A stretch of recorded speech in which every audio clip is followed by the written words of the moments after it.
Hi everyone, may nahukay na ube ang aking brother. So naputol siya kaya hindi na maantay ang holiday.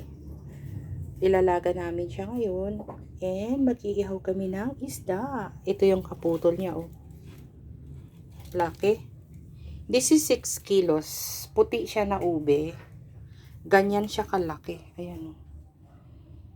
Unusual na size ng ube. Kasi usually mahaba lang yan siya sa amin. Pero this one, ang taba niya, oh. Ang taba-taba niya. Tingnan nyo to.